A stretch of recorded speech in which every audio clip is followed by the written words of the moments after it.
ऋषि याज्ञवल्क्य कहने लगे, हे भारद्वाज, उमा चरित सुंदर में गावा, उमा चरित सुंदर में गावा, उमा चरित उमा चरित सुंदर में गावा, सुनहु शंभु कर चरित सुहावा, सुनहु शंभु कर चरित सुहावा, कतहु मुनि न उपदेश ज्ञाना, कतहु राम गुण करि बखाना, कतहु मुनि न उपदेश ज्ञाना, कतहु राम गुण करहि बखाना, यद्यपि यकाम तदपि भगवाना, यद्यपि यकाम तदपि भगवाना, भगत विराम भगत विराम जाना, यद्यपि यकाम तदपि भगवाना, यद्यपि यकाम तदपि भगवाना। बोले ये तो उमा चरित्र, गिरिजा चरित्र। अब शिव जी का भी चरित्र सुनो। घटनाएं तो दोनों तरफ से साथ ही घट रही है ना, लेकिन लेखक तो एक है, राइटर तो एक है, कवि एक है। एक तरफ की बात लिख दिए, अब बोले दूसरे तरफ की भी सुन लो, उधर क्या हो रहा है। जब ते जाई सती तन त्यागा, तब से शिव मन भयउ विरागा। बैरागी तो थे। अरे भाई कोई कितना ही बैरागी हो, घर में अगर पत्नी है, बच्चे हैं, तो दिन भर कहीं हो, शाम को घूम घाम के घर आता है। लेकिन पत्नी न हो, बच्चे न हो, फैमिली न हो, परिवार न हो, तो अब घर लौट के आने की जरूरत नहीं है। जब से सती ने शरीर का त्याग किया, शिव ने भी कैलाश को छोड़ दिया। वो कहाँ रहते, बोले कतहु मुनि न उपदेश ज्ञान। जाते हैं कहीं ऋषि मुनि पकड़ लेते हैं तो उनको ज्ञान का उपदेश देते हैं, और कहीं सत्संग चल रहा है, कहीं रघुनाथ की कथा हो रही है। जैसे परमार्थ निकेतन में अभी आ जाएं तो बैठ के कथा सुनने लगेंगे, अपना भेष बदल करके, क्योंकि असली भेष में आएंगे तो लोग सुनने नहीं देंगे, तब तो कहेंगे अब सुनाइए। यही कारण था। उसी समय भगवान शंकर घूमते घूमते नीलगिरी पर्वत के ऊपर गए और कहां जाए ये कौतुक देखा, तो भगवान शंकर कहते हैं पार्वती मैं भी हंस का रूप बना लिया, क्योंकि अपने रूप में जाता तो फिर तो कागभूषुंडी व्यास गद्दी से नीचे उतर आते, पांव पकड़ते, व्यास पीठ पर बैठाते और कहते गुरुजी अब तो आप ही कथा हमें, तो सुनने को नहीं मिलता। तह कछु काल मराल तनु धरी कंकीन निवास, तो वहां हंस का रूप बना करके भगवान शिव बहुत दिनों तक बैठ के राम कथा सुने। तो कतहु मुनि न उपदेश ज्ञान, कतहु राम गुण करई बखाना। जैसे जैसे पार्वती तपस्या में शरीर को जला रही हैं, भगवान शिव को कष्ट हो रहा है।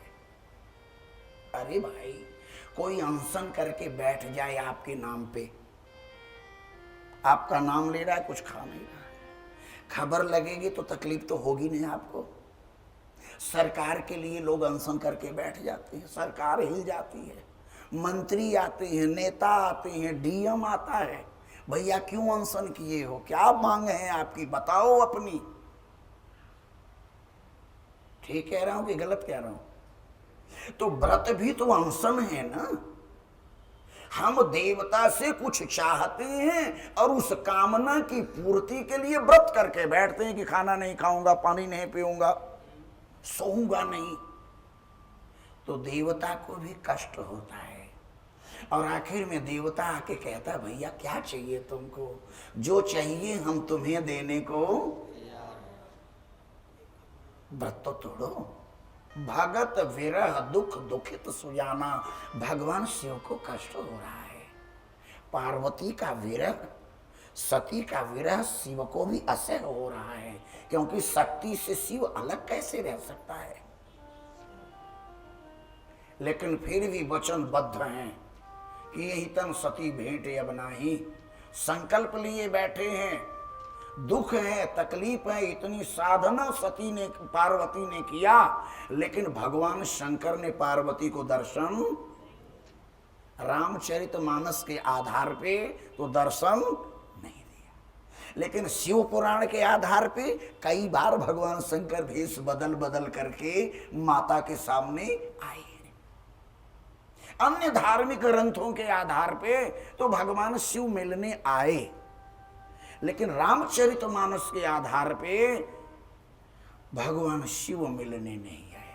तो नेम प्रेम संग कर कर देखा, नेम प्रेम संग कर कर देखा, नेम प्रेम संग कर कर देखा, नेम प्रेम संग कर कर देखा। अभी चल हृदय भगत कै रेखा, अभी चल हृदय भगत कै रेखा। प्रगटे राम, प्रगटे राम कृतज्ञ कृपाला, प्रगटे राम कृतज्ञ कृपाला। रूपशील निधि तेज विशाला, रूपशील निधि तेज विशाला। प्रकार शंकर ईश्वरा, पार्वती कर जन्म सुना। बहु प्रकार शंकर ईश्वरा, तुम विन्यास व्रत को निर्वाहा। अति पुनीत जा कै करनी, अति पुनीत गिरि जा कै करनी। बिस्तर सहित कृपा निधि भरनी, बिस्तर सहित कृपा निधि भरनी। भगवान शंकर के सामने भगवान श्री राम प्रकट हो गए। महादेव की खूब प्रशंसा किया, जय हो भोलेनाथ, जय हो प्रभु, तुम बिन अस व्रत को निर्वाह। इतना कठिन व्रत करके उसको निभाना ये आपके लिए संभव था, दुनिया में और कोई ऐसा करने में समर्थ। भगवान श्री राम ने पार्वती के जन्म से लेकर के तपस्या तक की वरदान प्राप्ति सारी कथाएं विस्तार से सुनाया। भगवान शंकर सुनते रहे, कोई फर्क नहीं पड़ा। भगवान श्री राम ने कहा, भोलेनाथ अब एक काम करो, प्रेम से बोलो जय श्री राम, जय श्री राम, जय श्री राम, जय श्री राम, जय श्री राम, जय श्री राम, जय श्री बोलो राम। श्यावर रामचंद्र भगवान भगवान की जय। अब विनती मम सुनहु शिव। शिव और राम में इतनी समग्रता है, इतनी समानता है, कौन स्वामी है कौन किसका सेवक है ये कोई नहीं बता सकता। भगवान श्री राम ने कहा कि कुछ लोग कहते हैं कि हमारे और आपके बीच में 3 रिश्ते हैं, 3 संबंध हैं, आप मेरे स्वामी हैं और मैं आपका। कुछ लोग कहते हैं कि मैं स्वामी हूं, आप मेरे सेवक हैं, और कुछ लोग कहते हैं कि हम दोनों मित्र हैं आपस में। अगर मेरे स्वामी हो तो मेरी विनती है, सेवक हो तो आदेश सुन लो, और स्वामी हो तो रिक्वेस्ट, और मित्र हो तो फिर अधिकार से अपने कह रहा हूं। अब बिनती मम सुनो शिव, जो पर निजने, जाय विवाह शैल जई, यह मांगे देव। सियावर रामचंद्र की जय, पवन सुत हनुमान की जय। अब विनती, ये मेरी प्रार्थना है। सचमुच अगर मेरे से प्यार करते हो तो मेरी रिक्वेस्ट, मेरी प्रार्थना को ठुकराओगे नहीं। जाकर के विवाह कर लो। ये मैं झोली पसार के बैठा हूं, मेरी झोली भर दो। भगवान शंकर ने कहा, यद्यपि नाथ उचित सुनाई,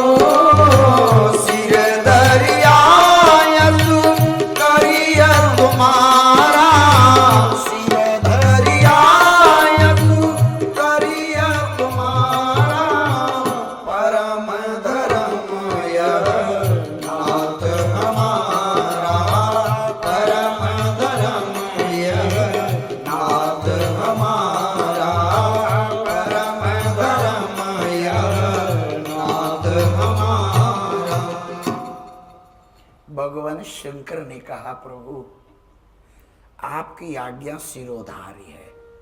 सिरोधारी कहां धारण किया?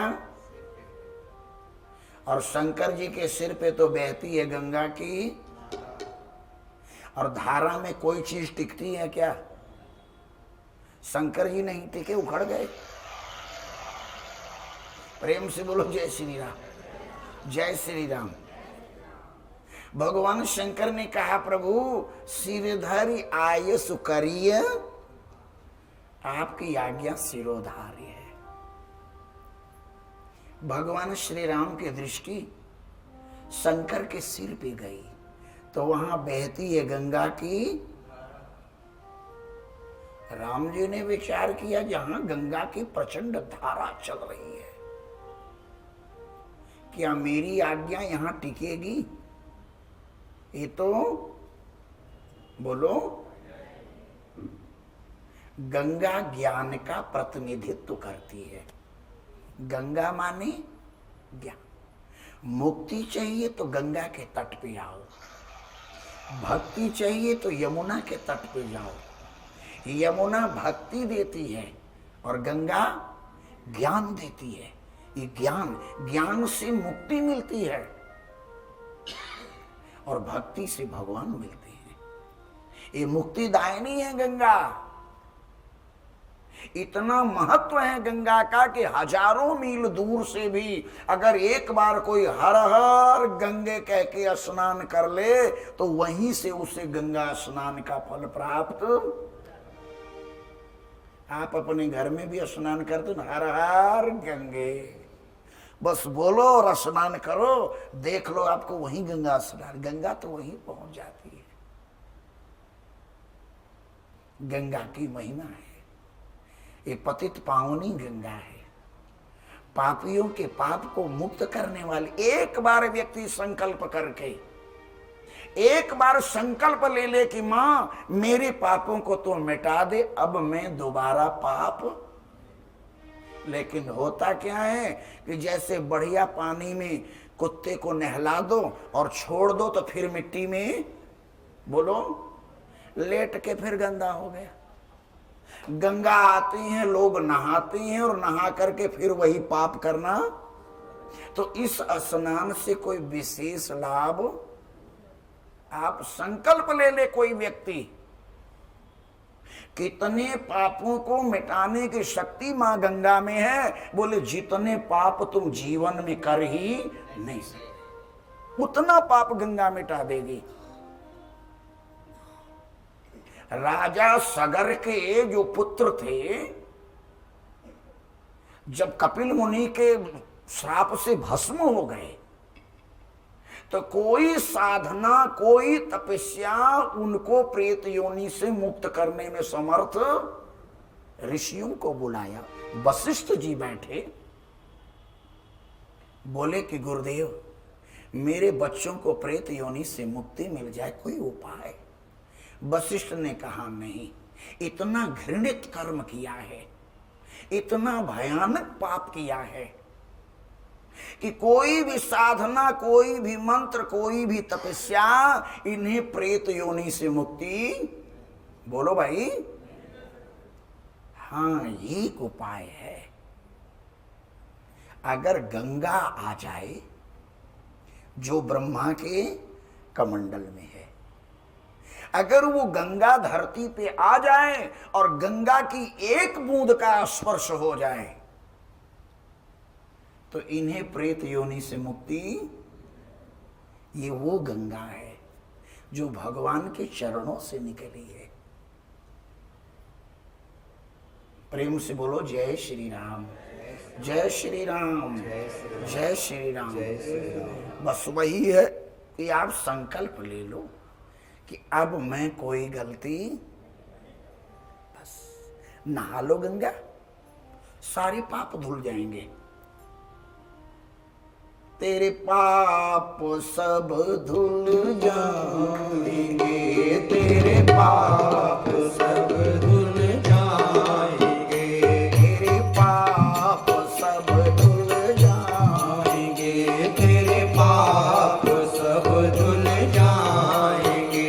हरि नाम इतना महान है, हरि नाम इतना महान है, तेरे पाप सब धुल जाएंगे, तेरे पाप सब धुल जाएंगे। एक कथा भी गंगा है, नहीं?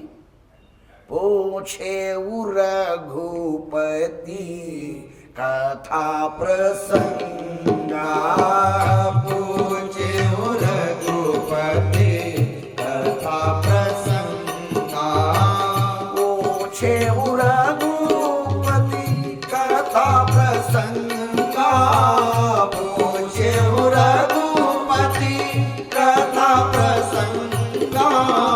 सकल लोक जग पावनी गंगा, सकल लोक जग पावनी गंगा, सकल लोक जग पावनी गंगा। ये भी गंगा है। आप कितने भाग्यशाली हैं, दो दो गंगा। एक भागीरथी की गंगा जिसने स्नान करके और उसके तट पे बैठे हैं, और दूसरी कथा रूपी गंगा, इस गंगा में भी स्नान, उस गंगा में भी स्नान, दोनों गंगा में स्नान। इससे बड़ा पुण्य संसार में और कुछ। परम भाग्यशाली है लाला महावीर प्रसाद जी, जिनके घर ऐसे बच्चे हुए, पुत्र पौत्र पौत्र बधुए, कितना बढ़िया परिवार इनका। एक बार अपने दादा को पहले भागवत जी सुनाया यहाँ पे, और ये दादा के लिए ही हो रहा है सारा कार्यक्रम, बाकी तो सारे ही आनंद ले रहे हैं। लेकिन हमारे मनोज जी की इच्छा थी कि दादाजी को गंगा के किनारे बैठा करके और उनको राम कथा सुनानी है, और बैठ के लाला महावीर प्रसाद जी सुन रहे हैं। पूरा परिवार देखो भाई, गंगा को भागीरथी लाए, लेकिन कल्याण सिर्फ भागीरथी का नहीं हुआ, सिर्फ राजा सगर के पुत्रों का ही नहीं हुआ, करोड़ों लोगों का कल्याण और हो रहा है। तो कथा तो कोई एक व्यक्ति कराता है। अभी देखो नवा शहर में हमारी कथा थी, वहां से भी लोग आ रहे हैं। श्रीमती मिसेस शर्मा, नीलम शर्मा जी, जो उन्होंने अपने मैके में कथा कराई भागवत जी की, अभी वहां संपूर्ण हुई और ट्रेन से सीधे यहाँ आ गई कि नहीं हमने तो हरिद्वार में भी बैठ के कथा सुन। जो इसको जानता है, जो इसके महत्व को जानता है, जो नश्वर संसार को जानता है, जिसको धर्म पे श्रद्धा है, भक्ति है, वो तो ऐसा मौका कभी जीवन में नहीं छोड़ता। ये मौका बार बार नहीं आएगा, बार बार नहीं आएगा। आप भाग्यशाली हैं और भाग्यशाली मैं हूं जो मुझे गंगा की पावन धरती पे बैठ के कथा सुनाने का सौभाग्य मिला। कितनी बढ़िया बात।